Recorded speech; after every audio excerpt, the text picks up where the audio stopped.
link, I'll send it to you. Yes, yes. Thank you. Thank you. Okay, sir, Shivaram. we'll start the program.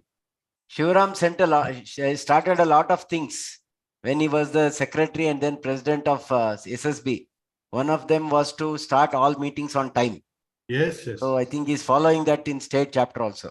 Yes, sir. Yes, sir. Everywhere. Sir, Shivaram, Martin. We should Martin? not. Yes, sir, we are live. Yeah, okay. Sir, shall we start, sir? Shiram, sir? Yes, Chandrasekhar. We are on time. Yeah, very good evening to everyone. I welcome all the members of KCASI for this webinar. Very interesting topic on recent advances in surgery. And we have a very good research person on this, Dr. Prem Kumar, who's Associate Professor in Bangalore Medical College. This entire session will be chaired by Dr. Sheshgiri Rao sir, Professor in Vajpayee Institute of Medical Science in Bangalore. Before we start, I request our chairman, Dr. Shivaram HV sir, to welcome the gathering. Shivaram sir. Thank you, Dr. Chandrasekhar. So we are starting on a very good note because our chapter is doing very well in all aspects. Even one of our senior member, Dr. C.S. Rajan, has been awarded the Jewel of ASI, and we are congratulating him. And it's a rare honor. He's a real jewel. Today's topic, the recent advances in surgery, and we have very eminent speaker, Dr. Prem Kumar, and excellent moderator, Dr. Sheshgiri Rao. The surgery, whatever progress has been done over the years, even if you see from the Sushruta days, it's all because of the new research, new technology, new thinking, and the advances. So whatever we are practicing today may become history after some time. This we have seen over the last 30, 40 years.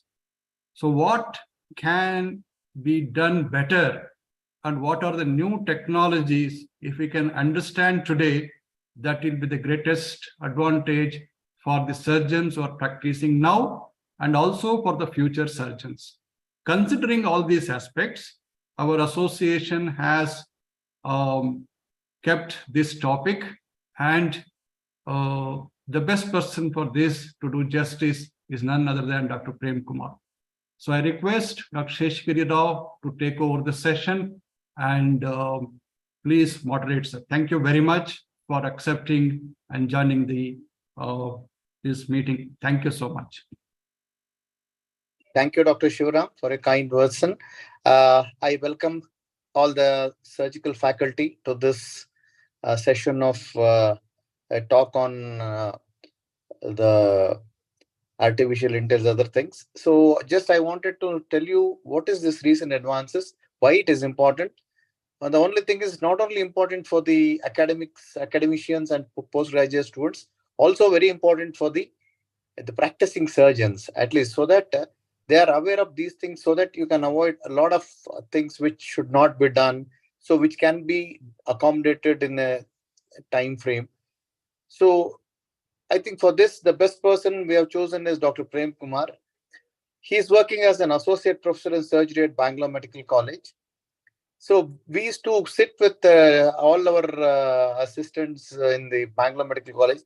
The Prem used to come with some new thing. Sir, why we should not introduce magnetism in minimal invasive surgery, how we can do it. So that lateral thinking was going on. So he has always been passionate about innovation and research.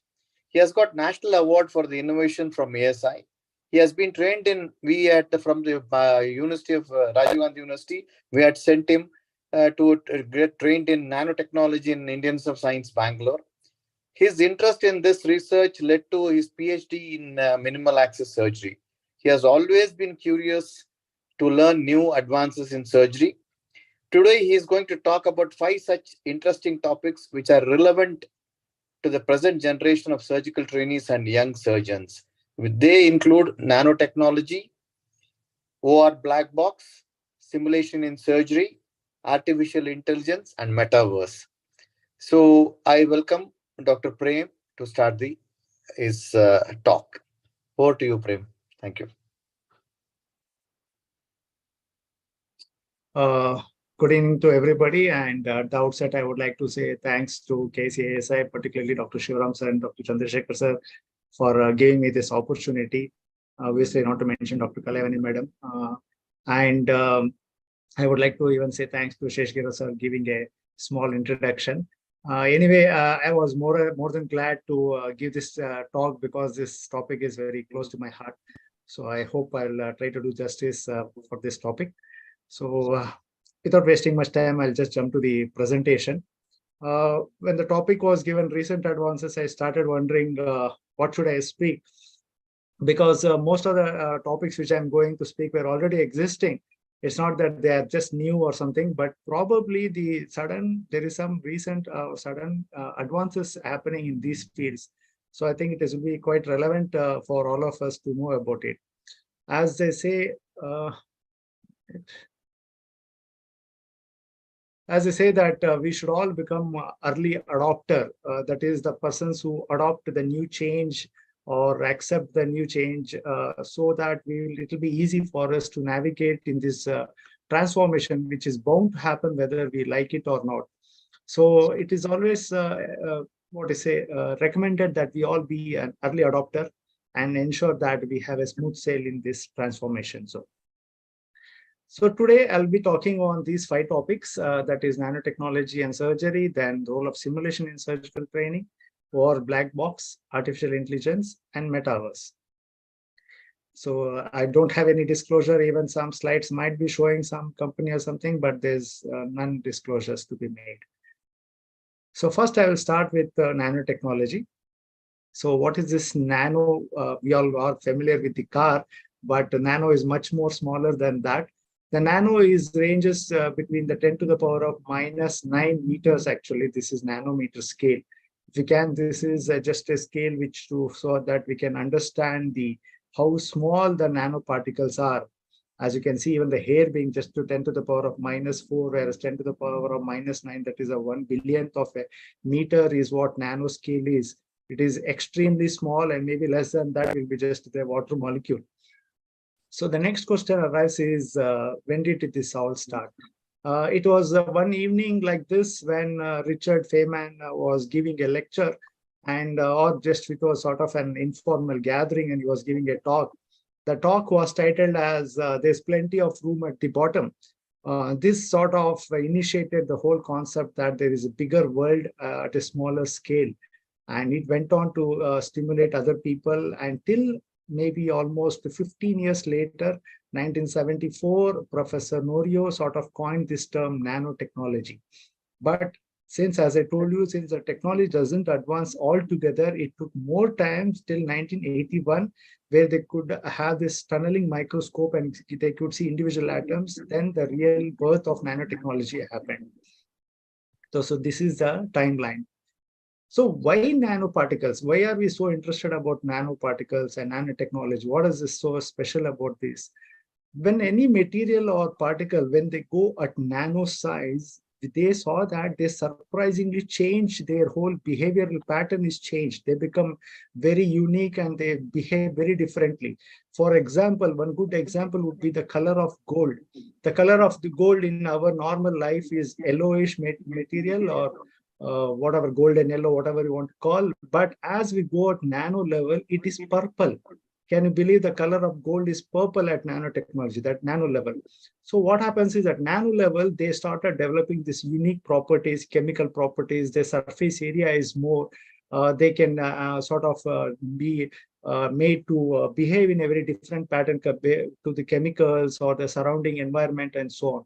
Hence, they thought that this is a very good thing, that using these special behavioral properties we can use for our betterment. This all didn't start with healthcare directly, rather it started with computers, and sort of chip improvement happened, and drastically the computer started working better and so on. Later it came on to medicine, and medicine has got many parts where it is being used. Let's see what is nanotechnology in surgery. particularly surgical tools for sutures, scalpel, even minimal invasive surgery and wound healing. I'll just mention in the next few slides where it is being used, and surgical oncology.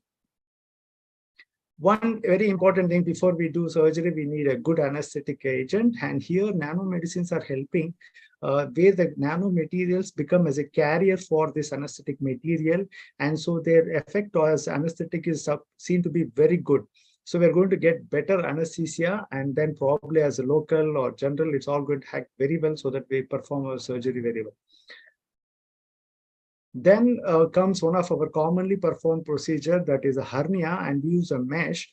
And here also nanotechnology is helping us with forming this new bactericidal nanofibers. So these have been shown to have really inhibit the growth of the bacteria and give an excellent result in terms of the fibrosis, what we expect it to do, and even to reduce inflammation and so on. So this is also really going to help us in our hernia repair, which we perform virtually every day. Then nanotechnology is really revolutionizing the oncology field.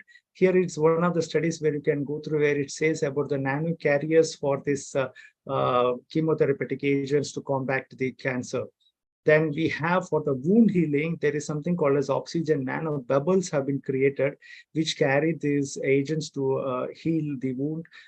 They can be like a carriers, or they can act directly carrying oxygen and so on for the better wound healing. Well, it will not stop here at this level. Nanotechnology is going to grow more and more. Probably it will start performing a smaller nanobots, which if you can just log in and type nanobots, it will create some very fancy images. Probably soon they'll all be a reality, and they will probably help us even block clearing blocked arteries. Maybe PVD might be really solved with this. Maybe they will start helping us in collecting biopsy and so on. These nanobots, how they're created is all a bigger topic in itself. And all these things happen at, we can see only through electron microscope and so on. But it's a very interesting topic. I urge that students can really log in and see about nanotechnology. Even though you are thinking that it is not affecting you, it is affecting you in every virtually. Okay, with this, I'll just jump to the next topic.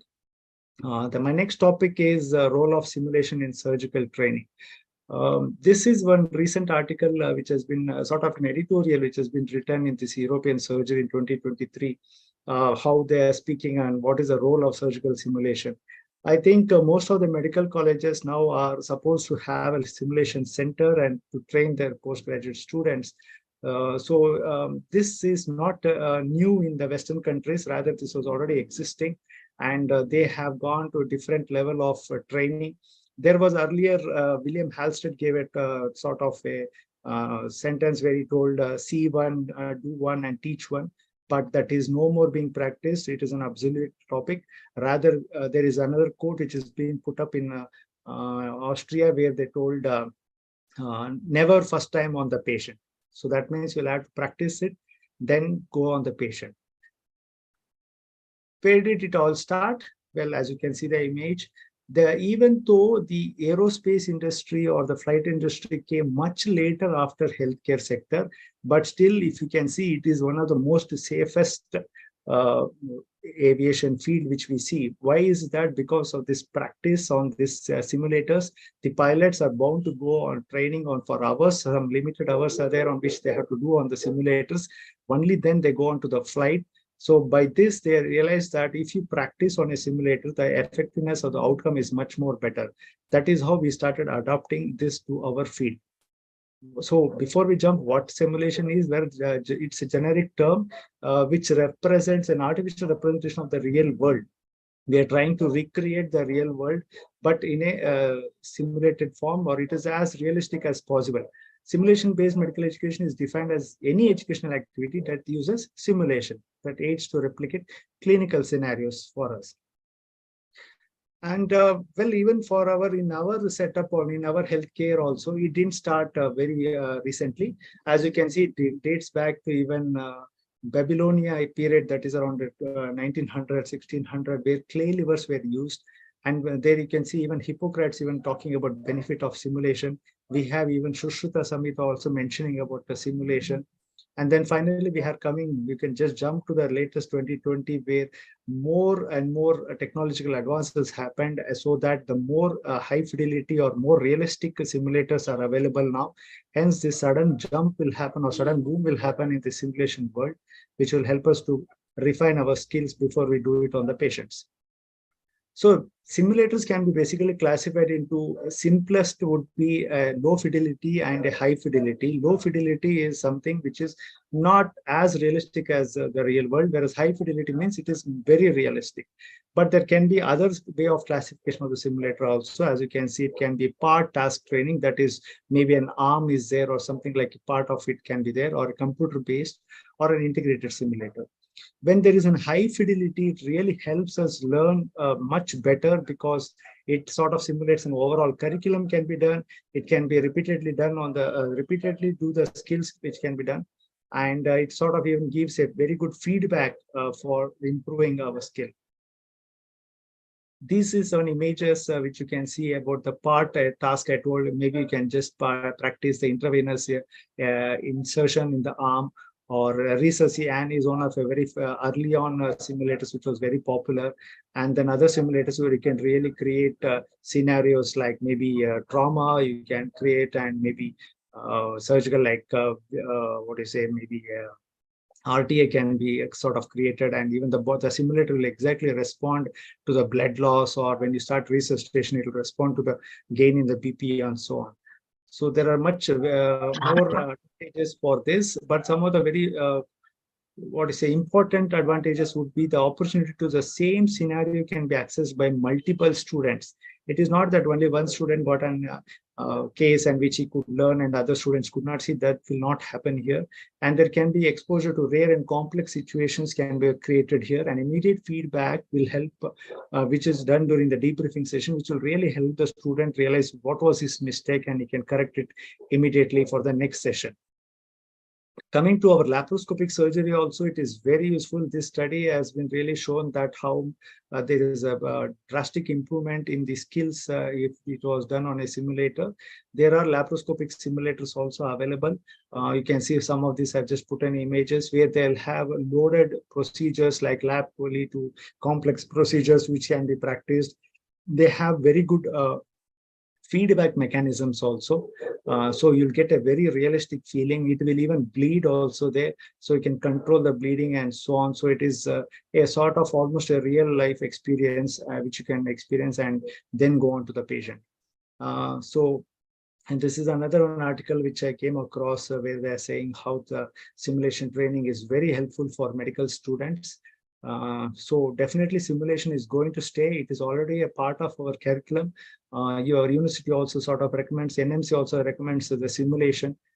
People have started even adding it as a logbook also entry about that these many hours I've done on a simulation. We have simulation even for endoscopy also, and even colonoscopy, which you can practice on the simulator. And even the machine is so real that it will even cough and sort of give a response if you're doing it wrong and so on.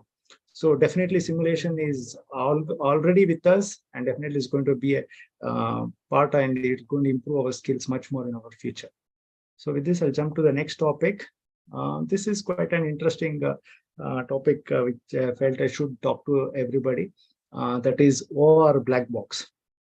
Safety is a key priority in our surgery, and it is same even in the aviation industry. This is a black box which we talk in the aircraft, which is kept there. I know it is a misnomer because it is not black, rather it is bright orange, so that the visibility is there and the people can catch it or recover it faster in case of there is a crash or something. So how it is relevant to us? It was made relevant to us by this person, Theodore. He's a professor of surgery from Canada. He thought that when they are using the black box to collect the data from the aircraft, where there is life is very precious and very their skills are very important. So even it applies to even our surgical OT. So why not we do it apply to for surgery? So this is how our OR black box sort of looks like. And it is having multiple inputs in form of camera recording the video. There are microphones which are fitted in the OT. There are sensors which are fitted in the doors. These all sort of provide all the data. We are starting from even the conversation is recorded, even the monitor in the anesthesia machine is recorded, the laparoscopic procedure is being done, the whole video is being recorded, the door, how many times it was open, closed, everything is recorded. And of course, with privacy, not to mention here, only I will mention it. And so this is a data collection place. Then what happens? When we have data, we come to another one very interesting area of science, that is surgical data science. This is a good article which you can read, from concepts to a clinical translation. What is this? Whenever we have data in various form, whether it is sensors or patient record or etc., and herein I'm talking about OT, then we sort of interpret them, and so that it helps us in refining the therapy or early detection or prevention of something, or maybe suggest something new diagnostics. And of course, it's a vicious cycle which keeps going on, so that we keep on improving ourselves. This is a use of artificial intelligence along with the OR black box, where the AI is trying to assess about the adverse event which is recorded in this OR black box. Here is another one recent study, 2023 study, where they saw about the intraoperative delay, distractions, and so on. And they're all trying to say that maybe we can prevent any potential missteps which can happen because of any of this.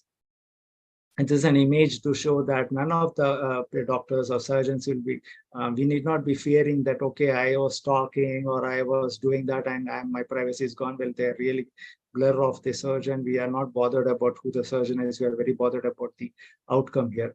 This is how every part of the procedure is sort of sliced into segments and sort of analyzed by the AI. So here is another one very good article which was recently published by the person who started, that is Theodore. This is an first year analysis actually. If you go through this article, they are really sort of suggesting that, yes, with this data, we can really get to know so many new things which we were never aware of. And maybe it is going to really improve. This is the first year, but now it's already been quite some years. This all started in 2015. Now it is almost 8 years now. And they have really sort of stepped up with this black box. So it is a time where quality matters the most. And probably, as I was talking with Shivaram sir also, that probably this OR black box will become the way to assess the quality of surgery or quality of the surgical OT, how it is being performed. Maybe it will be used to assess our quality, and maybe insurance companies will also step into sort of even check our quality and so on. This is still my prediction. Maybe it is a part of a quality assessment. Well, next topic is quite another interesting topic which I thought I will share. And this sort of looks like a science fiction movie, which is actually, it is reality. So what is metaverse? Well, metaverse is nothing but it's a combination of two words, meta and verse. Meta means beyond, and verse is the root of universe. What does it say? It says about a presence of a new realm or a new world. This was sort of used in the first novel called Snow Crash in 1992, quite long time back. But now it is where we are really having a place, having an opportunity to go into metaverse. What is metaverse is nothing but a 3D based virtual reality where participants are depicted as avatar. I think this suddenly strikes to another movie named with the same thing, Avatar. Yes, even it had something to do with metaverse, but not exactly the metaverse, but definitely it was related to this. There were many such inspirations for this metaverse. You can see Ready One Player was there, then one Ralph Wreck the Internet is there. All these are all based on metaverse. And once the word I told meta, the first thing strike to some of my residents was about Facebook. Now it's not no more Facebook, it is called Meta. And they are creating a Facebook metaverse. Soon it will take maybe 5 to 10 years is a guess. Probably they'll have a real world of themselves. So no more of being on just swiping, and maybe we'll enter into the Facebook metaverse and sort of meet people there. This is what is the future which is happening there. So how is it relevant to us? Well, this is one of the study which I did it at our Bangalore Medical College. We had a class in metaverse. And you can see, I'm sitting in the first row, how the name strikes, and people are logging in, they're typing in with their questions and so on. This is how the classroom, the whiteboard looks like. The board can be converted into PowerPoint presentation. You can zoom, the whole screen becomes the PowerPoint presentation. You can zoom out. You can change the classrooms. You can walk out. There's a lounge there. There's another room where there's a laptop there where you can log in and you can open YouTube videos you can watch there. Of course, it's limited in all this free version. For this, we had taken special permission from this software company to do this study also. So surgery meets metaverse. There's already people are trying to do procedures on metaverse. And even recently, this is another one very popular on the net. It is there, which is a breast surgery, which is supposed to be performed by Govi, and he sort of guided some other surgeon through the metaverse. The people have gone one step ahead. There is a metaverse hospital. This is an hospital which is sort of based in US. You can log in, you can walk through the consultation room, you can meet the doctor there, you can discuss there during the timings and so on. And they will sort of depict even how the procedure is going to be within video and so on. Really, metaverse is also going to be an integral part. Probably we'll all be consulting our patients on metaverse also soon. And of course, as it is having advantages, it will have disadvantages also. Presently, maybe cost is a thing for the metaverse, and maybe more businesses have to enter into metaverse. Maybe newer hospitals might enter metaverse, having the clinical OPD and so on in metaverse. And of course, it's having plenty of advantages also, because it gives a lifelike experience for the mass. Maybe I thought I'll just put up with Shivaram sir being here. I thought maybe KSEI can have a metaverse meet also, probably. I think it's not impossible and very much possible. And maybe it will be sort of interesting for people to sort of experience this metaverse meet also. And next is finally, I'll come to another very big topic, rather, artificial intelligence, but it is present everywhere. You Google, you come talk, everywhere it's artificial intelligence. And let's see what I'm going to share with you people. So what is the artificial intelligence? It is nothing but it is how a machine is trying to replicate the process of thinking. That is in the simpler word, or it can be called as a branch of computer science that studies machine learning. That the machine is trying to learn something. And artificial intelligence is a very, very big term. And it sort of encompasses other terms, something called as machine learning and deep learning. The AI on the overall, it is something, a programs with the ability to learn and reason like humans, whereas inside that is a machine learning where there's a lot of algorithms which are written, which are sort of programmed to learn. And finally, we have subset deep learning, which has even got this artificial neural networks, that something like our own networks, they also try to adapt and learn. I know it is very difficult because artificial intelligence is a course in itself, so I can't even speak in few minutes. I'll try to see how much I can share. Well, artificial intelligence, there are three parts. Basically, artificial narrow intelligence, that is something like Siri and Alexa, which sort of specializes in just one area, solves one problem. And then we have the general intelligence, where the computer that is smart as a human is seen, and then is artificial super intelligence. This is what, whenever we say artificial intelligence, we immediately jump to this super intelligence. We think it as maybe earlier days we used to think of Terminator as an intelligent species. But there are many more things which have come now. But if we are not reached at that far, we are still at part two, where we have the general intelligence coming, where it's trying to do multiple process, not just stick to one. There's a bigger, wide landscape of this artificial intelligence. It can vary from machine learning to pattern recognition to chatbot, or even cloud robotics and cybersecurity and so on. There's a very vast landscape for this. And among those, these are the very specific which can be classified, something like the image recognition, which is the most popular one, is the car recognition. That is how the self-drive car have been coming, where the AI can recognize the car because it has been seeing the photos or images of car maybe lakhs or crores of times, and so it can immediately identify the car. And then there is a language processing also. That is maybe the most common use is the Google language, Google Maps. When you say about, you say navigate me to Bangalore Medical College, it understands your language, sort of processes, then the data extraction happens and so on. So let's see where we can use, where we operate, we use in three parts, that is a pre-operative, intraoperative, and surgical robotics. Apart from that, we can even have AI using for patient outcome prediction. It can be used for navigation in the robotics, and it can be even used as a wearables and apps for the follow-up of the patient also.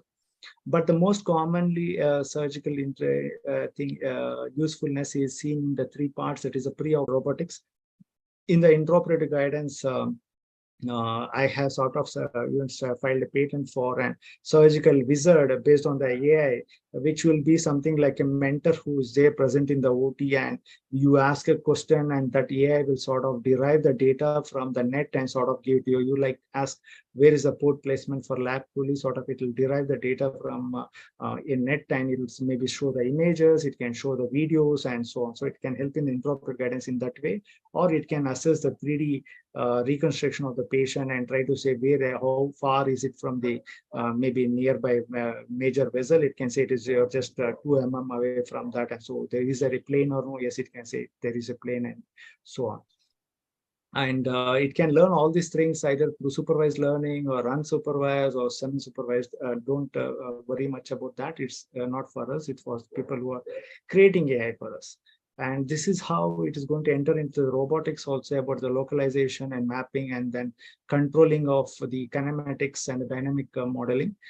I'll not go much on that. I'll just jump to this other part where one of the good studies AI has been used about prediction of the prognosis in GI malignancies. This is a good study where they have collected all the data and where the neural networks have been used, and finally it showed accuracies ranging from 71 to 98% prediction. I thought I will say where we used at Bangalore Medical College. We thought we can use AI at Bangalore Medical College. So we sort of did this study. It's an adaptation of computer vision of AI for assessment of postural ergonomics in laparoscopic surgery. Ergonomics is another very interesting area for me. I really love ergonomics.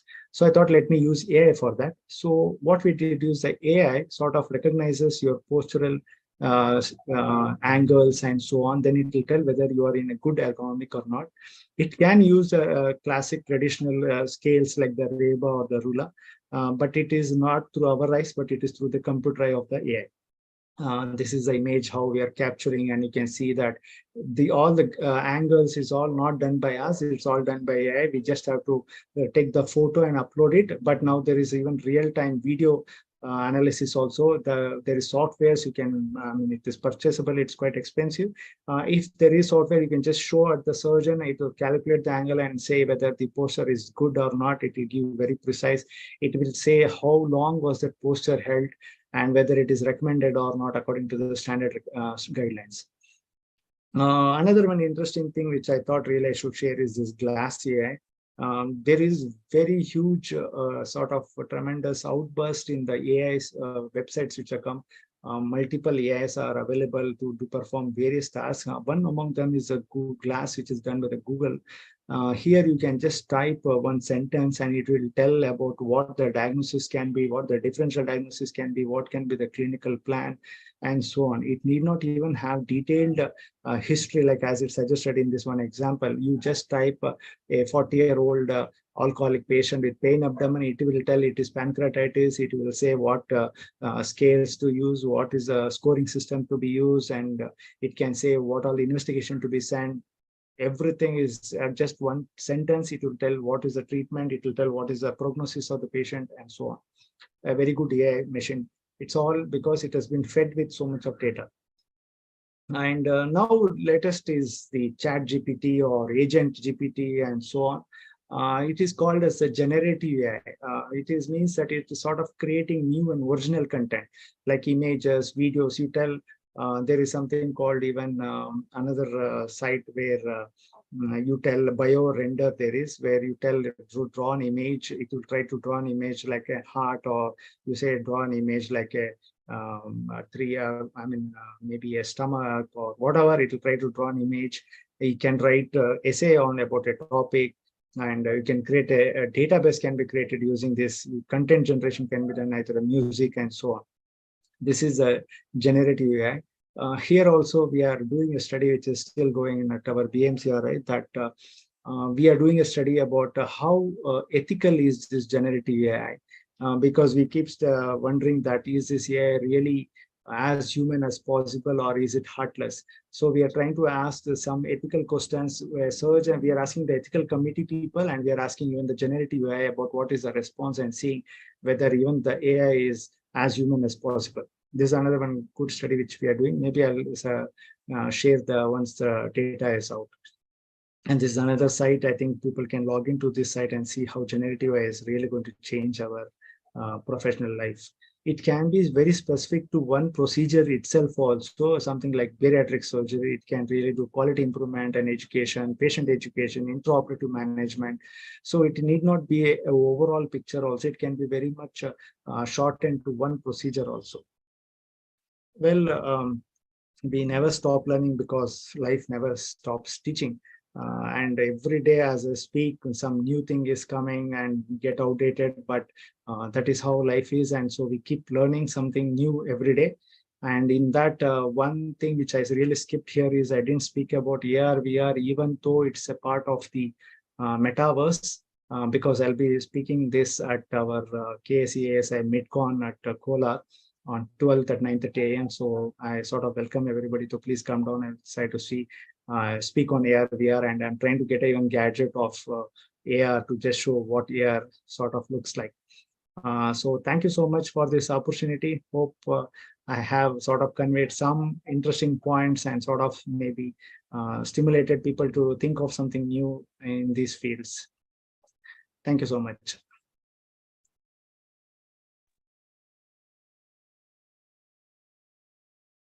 Thank you, Dr. Prem. Dr. Sheshgiri Rao, can you unmute and proceed? Dr. Sheshgiri Rao is there? Right.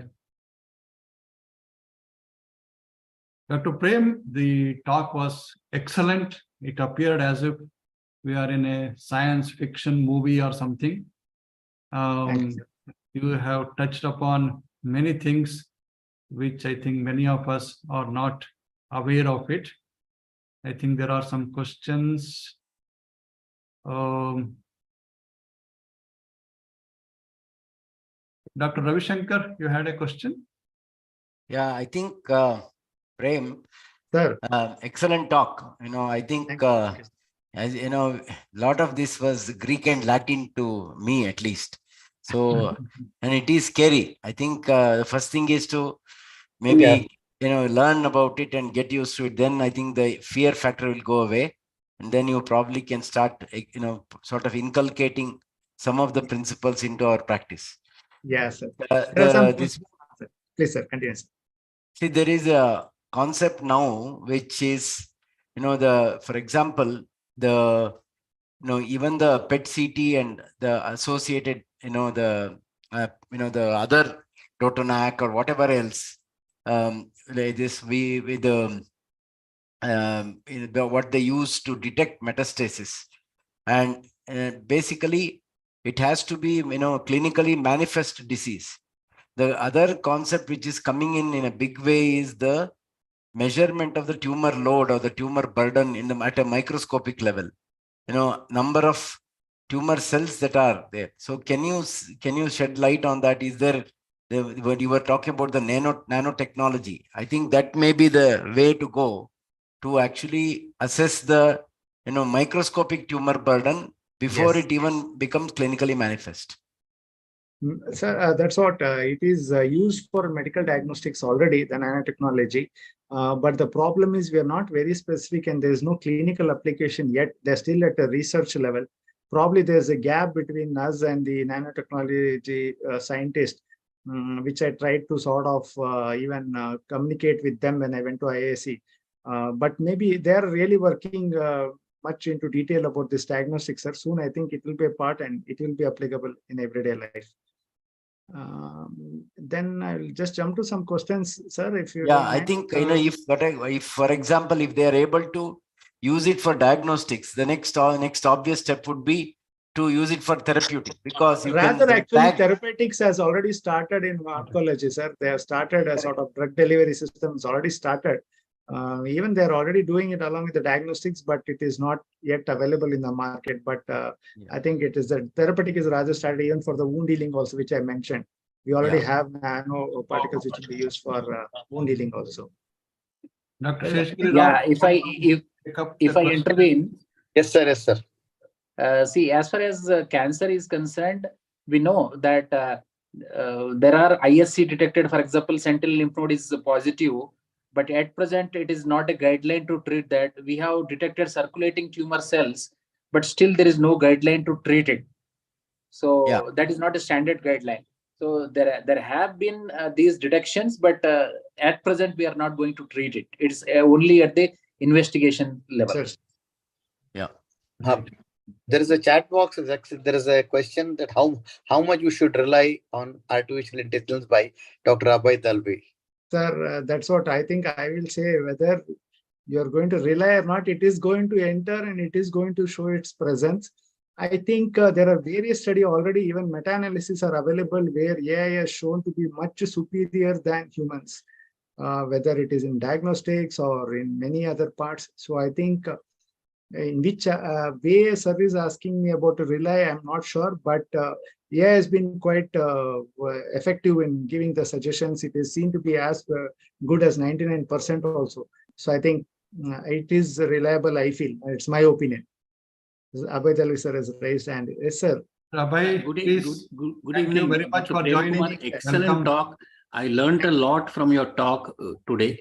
Yes, sir. Thank you. AI, it is reported in newspapers that face recognition in the US led to arrest of a pregnant lady, and High Court in the US or some court in the US then released her because she was not guilty. So how can it affect in medical terms, surgical terms for that matter, wrong decisions being taken? Sir, for that, I think the answer will be in the confidence level of the machine. That is, the confidence level is increasing as and when we are speaking with the data being fed it so much. Maybe you can see it in Google also. When you used to ask answer to the Google long time back, it used to sort of not understand our word or so tell wrong things, show wrong things. Maybe the confidence level was not great because the data was less. Now, as we are feeding the data more and more, it is becoming very, very effective in recognizing in whether the computer vision, you can just, there is one Care Syntax, one site is there, sir, where you can upload your video of a laparoscopic procedure. It will very well identify what instrument, which organ. If there is a bleed, it will say, okay, there was bleeding at 3.5 minutes and there was bleeding noted for 20 seconds and then it was sucked out. It will identify all the instruments which was used and they are giving analysis report of also the procedures. But yes, it is not being practiced in every day because it is not reached that level of confidence that it can be really applicable. But with my estimate, I think it's not very far, sir. I think it is going to become very smart very soon. See, I think, Shivaram sir, can I? Yeah, please. I think maybe it will become an equalizer in terms of the diagnostic ability, because now you see there are very good clinicians and diagnosticians who can, pick up things which maybe other surgeons cannot, and they get a lot of other investigation. But maybe if artificial intelligence comes and they are able to apply that, maybe even I think it will equalize people.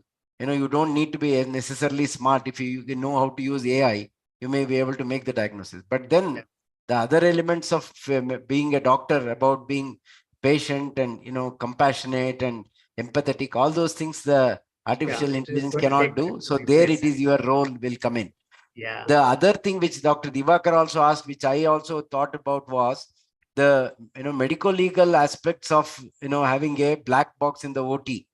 If, for example, if insurance companies get hold of it, and if they say there is a complication because there was a surgical, probably a complication, they may refuse you know, Sir, the I think insurance, the because world they is said, going towards transparency. So maybe the public is also wanting to know how good, whether something wrong went, and they're trying to, even though everything is correct, they're trying to think that it is wrong. Maybe it can work in the other way also, that we can really be very transparent and say, okay, you can take the black box and see that there's nothing being wrong. It is like something like aircraft that was Yeah, the that mistake. way it can protect the surgeon It also. protect us also, telling But there was nothing wrong. The procedure went on very well also. I agree, but what happens is, for example, Thank you, Ravi Shankar. huh? Anybody? It is Thank being you. practiced. The black box is already being practiced in Dr. US and in Canada, sir, for Shivaram sir's answer. And Right. it's quite expensive. For one OT, they're charging 80 lakhs, approximately in Indian rupees, 80 lakhs for 1 month, sir. Dr. Hepsur, you have a question? Yes, 1 minute. Yeah, Prem, it was an excellent talk. See, Thank I you, sir. request you to please try to start metaverse meetings for all our Zoom meetings henceforth.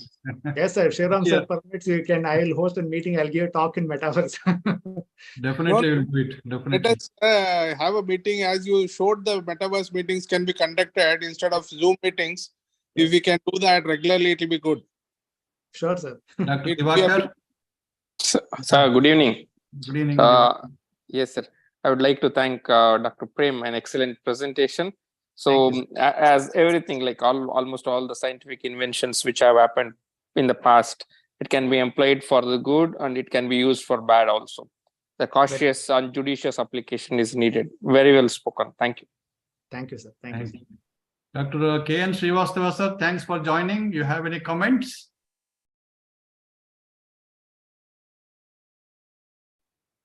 Dr. Sopimat. I think Devran, thank you very much Yes. for the invitation, and I Thank you, really sir. enjoyed the talk. Of course, so many things I did not know at all. So, Yes. all eye of us. opener for us also. Thank you very much. Right, right. Thank you, thank you. Dr. Kalaivani, you have something? Dr. Sopimat? Sir, Prem, All- as usual, always comes out with the best new things, sir. So we're very proud of him. Thank you. Right. Thank We're you, sir. really proud of you, Prem. Thank you. Thank Really, as everyone said, it's an eye-opener. Thank you so much, madam. Lot of things. Thought-provoking, Shivaram. In Yes. fact, I must compliment Prem. It's a very unusual topic, and Thank most of it went above the head, though I joined little. But I think I need to read and reread and learn more about it, I suppose. Yeah, thank you. Thanks. Thank you, You sir. can ask ChatGPT. Yeah. The future will be this. Dr. The future, Ramakrishna. Yeah, Venkat. the future will be this. There will be artificial intelligence playing everywhere. We have robotic, we have nanoparticles in oncology treatment, even in our driving, every day-to-day activities we learn nanotechnology Correct. and artificial.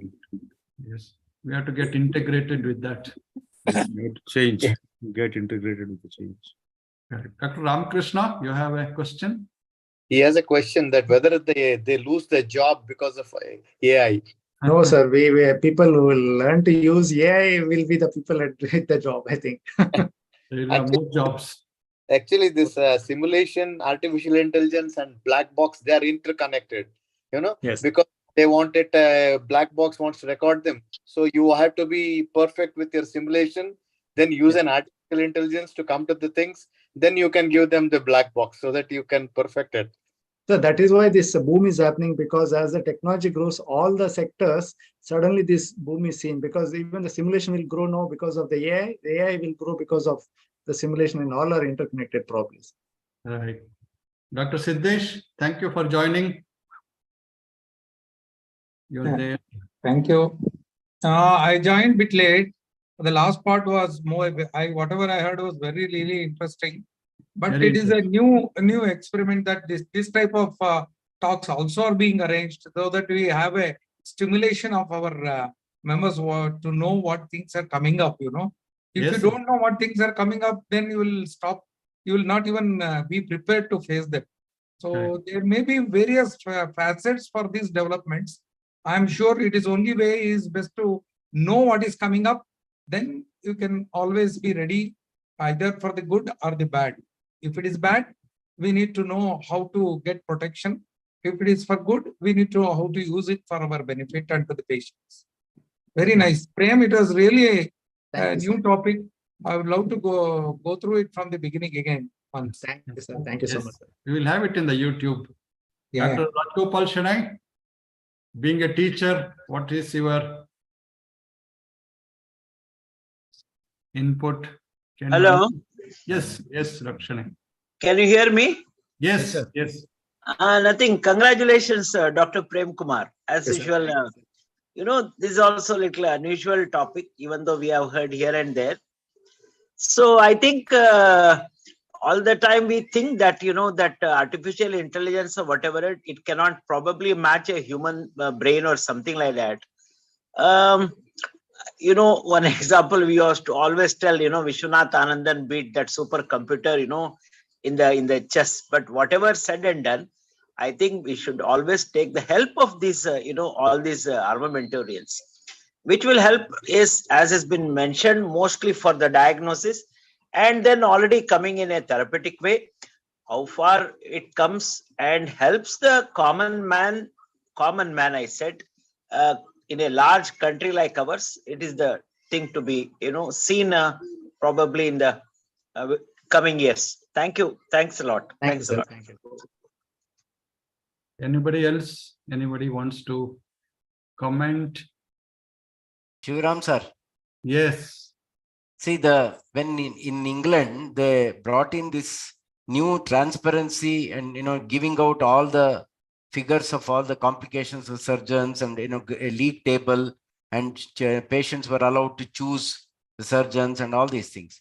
Unfortunately, it increased the number of litigations and court cases. So I think the black box has to be used judiciously. I think, as Prem said, we all have to be trained as to how it captures our operations and things, and we have to do it in a very controlled manner, because then otherwise it can be negative for us. Yeah. This is just creating awareness, Ravi Shankar. There are Yeah, a lot of we are just in the beginning, and a lot of things have to be integrated.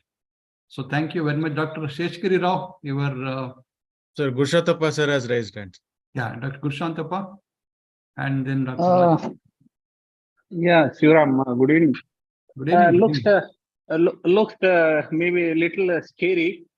And ultimately, I think many of us will be left with no job except probably obstetricians. We are probably, this may not take the upper hand in obstetric specialty. So otherwise, for all of us, it looks scary. Like many of us have mentioned, maybe legally also how far it is going to help. But Prem, really, it is informative. Thank you, sir. Thank you so much. Thank you. Dr. Abhay, you wanted to make a comment? Yeah. Hello? Just to say that these things are going to come. Yes. Age is going to be against us. And we have to live with it. Prem, go ahead. Right, sir. And have a good life. That's Thank all you, I sir. can say. Thank you so much, sir. Dr. Jairam Shanai. Good evening. Good evening. Good evening. Thank you, Dr. Shivram, for arranging these new topics. I congratulate Dr. Prem Kumar on this. Thank you, sir. Really all the way learning for me, many new things. I thoroughly enjoyed. Thank you again. Thank you. Naturally, as an old timer, it's natural to be a little skeptic. I do agree with Rajgopal that we claim we are more intelligent than the machine. All that probably is our ego. But honestly, I am worried from another angle. If you look at today's paper, I got one WhatsApp forward. Only 2 of the 100 toppers in NEET have taken up surgery. And this has been a trend since the turn of the millennium. Once upon a time, surgery used to be the topper's destination. At least the year I passed out in MBBS in 1979, surgery was at the top of the demand all over the world. It has come a full circle, and radiology has taken the top, and sir, we have taken the bottom now, except for a few toppers. So this probably on the positive side of that, I'm just joking. Hopefully these new technologies should compensate for the dullers we are going to have in the next generation in surgery. But actually, it is irony that the excellent students are taking radiology, sir. For example, Siemens is working. They're integrating AI into an MRI machine. So once the MRI scan is done, the report also will come out along with the films. So I Yeah, don't know sure. what our radiologists are going to do. Radiologists are doing an excellent job. We do need the intelligent ones and the best, because the radiology field is very vast. And I've been telling this to my colleague, Dr. Naveen Chandra Shetty, for the last 25 years. It's time you all diversify, and like we have done. Akhanda Bharat is only sprinters now. It's a union of states now. So there is general surgery is a myth. We are surviving only because the MCI is still believing that there is a general surgery. Dr. Rajgopal, Shana, last comment and close. Yeah, Shana, you have to unmute. No.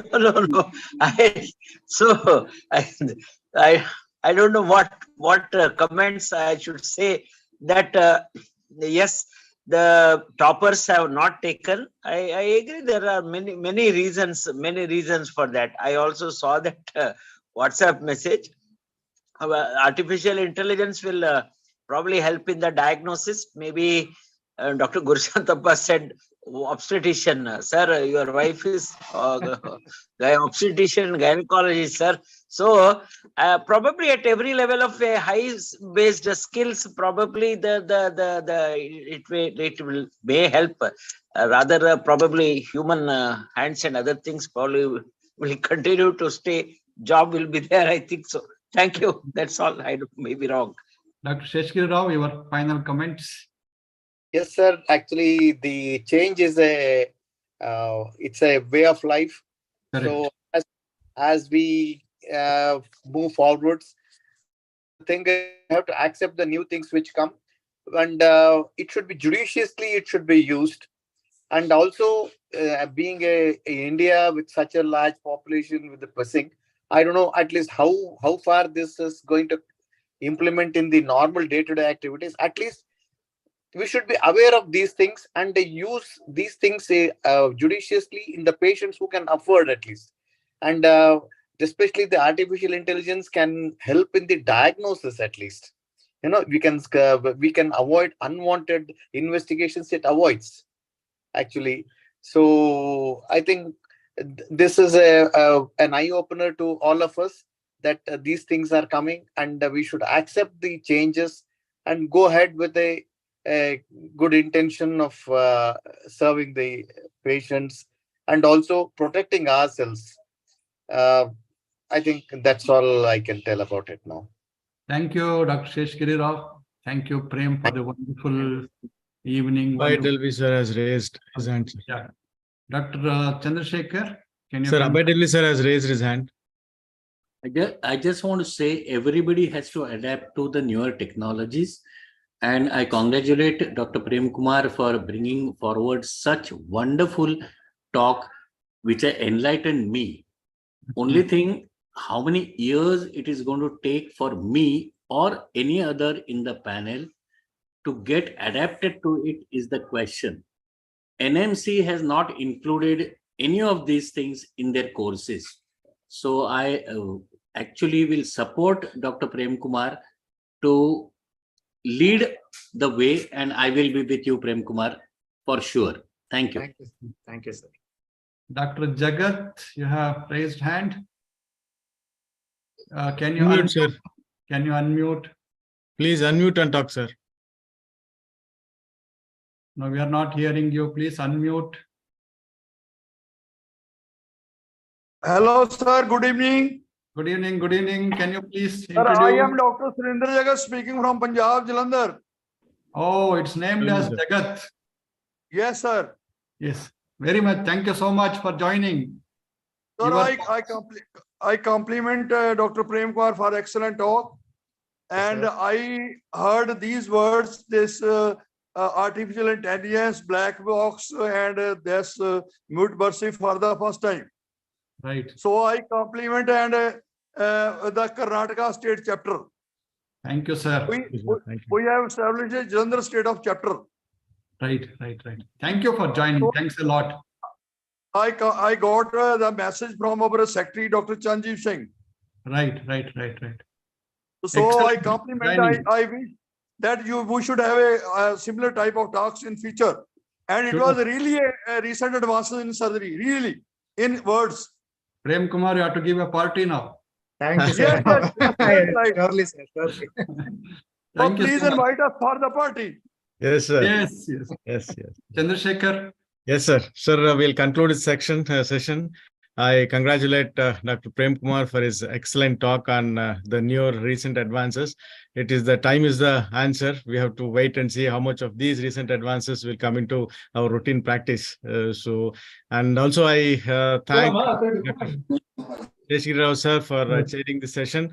I thank our immediate past National President, Dr. G. Siddesh sir, Dr. Abhay Delvi sir, and all the members of KSEISI EC national and state EC members and the members of the KSEISI for joining this session. Thank you very much. And one announcement is MidCon is the weekends, the 12th and 13th in Kolar. I request everybody to please register and join with us in Kolar for 2 days. We have an excellent talk. Even the Prem is going to talk on here in MidCon. Please, I request everyone to join for the MidCon. Thank you very much. Good night, everyone. Thank you, Prem. Thank you so much. Good night. Good night, all. Good night, all. Thank you, everybody, sir. Thank you. Thank you in Kolar. Thank you. Rao, sir. Thank you, Prem. Thank you. I am thankful to Karnataka people. Thank you, sir. Thanks Thank for you. joining. Thanks Thank for you. appreciation. Thank you. Thanks for joining.